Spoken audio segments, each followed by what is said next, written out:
Huh? Huh? Huh? Fucking Robitussin.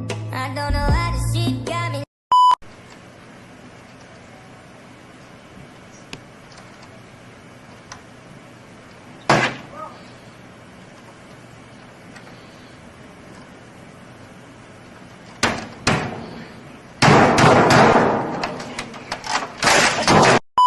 So I know you care.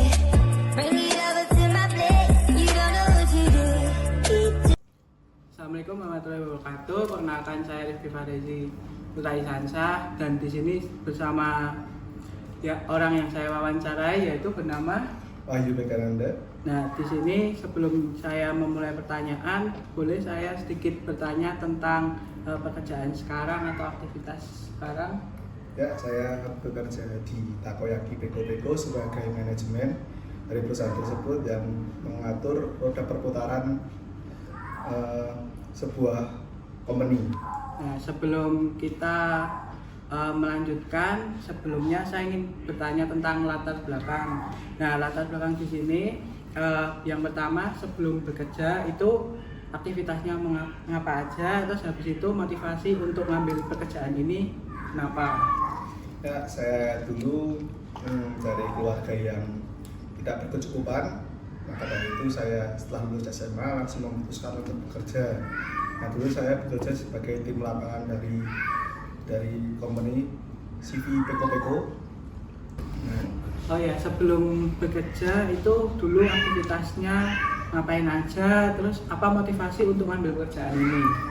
ya, dulu saya sebelum bekerja saya lulus SMA dari SMA Negeri 2 Yogyakarta. Nah, di situ saya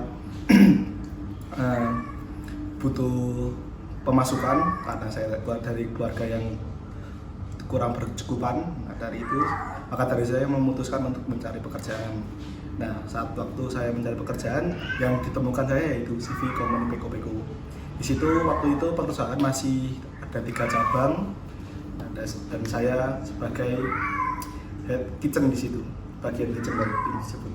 Nah, kan ini udah masuk ke ranah dalam kitchen kan. Apa tantangan yang terbesar saat di lapangan?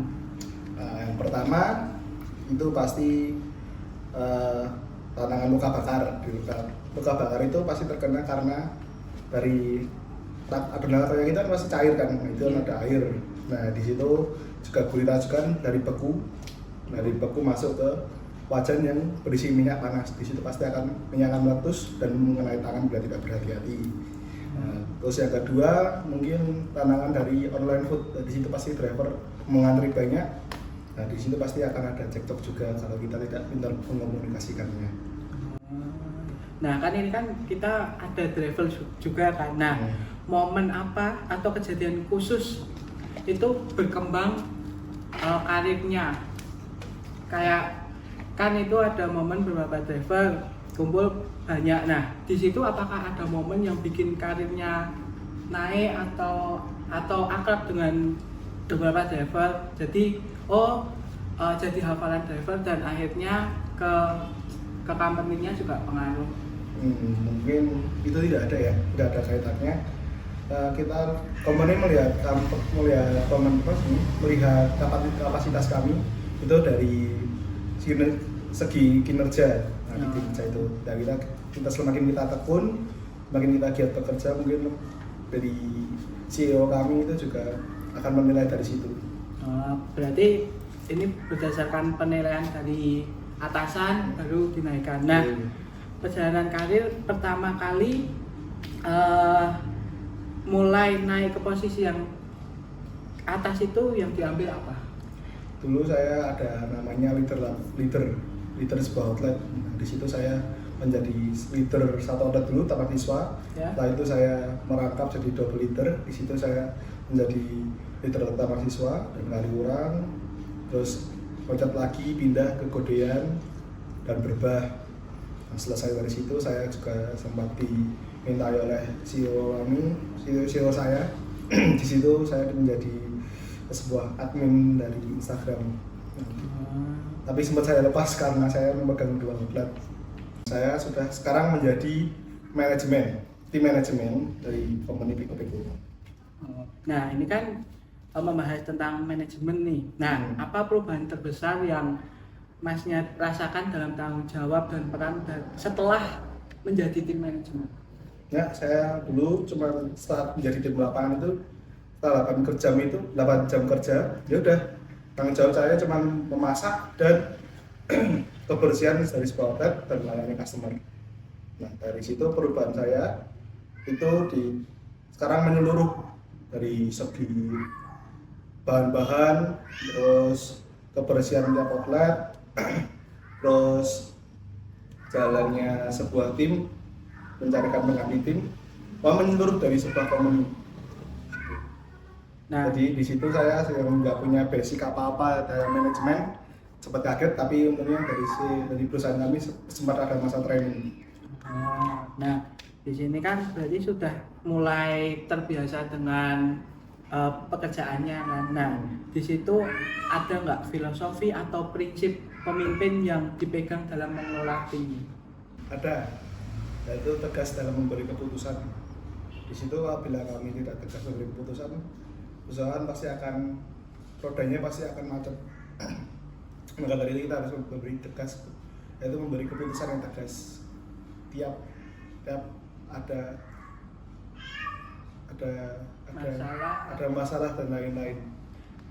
Nah, bisa nggak memberikan contoh yang situasi yang sulit dihadapi sebagai tim manajemen dan bagaimana cara mengatasinya? Itu ada di mana situasi salah satu cabang yang ramai dan timnya berhalangan hadir, yaitu kecelakaan atau sakit. Nah, di situ kita harus memberi keputusan merolling tim yang dari outletnya sepi ke ramai itu tapi dalam keputusan yang berat hati, karena tiap malam pun juga outlet yang sepi pun juga pasti akan kewalahan. Tapi mau bagaimana lagi itu juga harus dioper. Oke, nah kan kita tadi kan bercerita tuh dari pekerjaannya mulai dari lapangan sampai ke tim manajemen. Nah, ada nggak saran yang Masnya mau berikan kepada orang lain jika ingin memperkerjakan lagi? Ada, yaitu saat kita mulai bekerja di saya masih berkembang. Kayak misalnya masih ada 3 cabang, 4 cabang. Nah, di situ kita jangan berkecil hati, tapi kita harus tekuni. Suatu saat pasti dari perusahaan berkembang itu akan menjadi banyak. Nah, di situ pasti akan ke atasan pasti akan membutuhkan tim yang berpengalaman untuk menjadi bagian dari tangan kanannya. Nah, kan Masnya udah bercerita nih dari mulai awal bekerja dari lapangan sampai kesuksesan sampai masuk di dalam manajemen. Nah, ada nggak masa depan atau rencana di kedepannya itu? Ada, dengan ilmu yang saya dapatkan selama menjadi manajemen, mungkin saya akan membangun perusahaan saya sendiri suatu saat nanti, amin. Dan ingin mempunyai rumah sendiri. Mungkin sama dilancarkan dalam hubungan asmara. Wah, berarti udah ada rencana untuk menikah ini. Betul. Oke Mas, ini sekian dari wawancara saya. Saya sangat berterima kasih udah boleh wawancara. Dan untuk teman-teman, video ini harap ditonton dan mungkin beberapa motivasi bisa diterapkan. Mohon maaf bila ada kesalahan dan saya pamit. Wassalamualaikum warahmatullahi wabarakatuh. Waalaikumsalam warahmatullahi wabarakatuh. Thank you all for watching this here video. Please like and subscribe.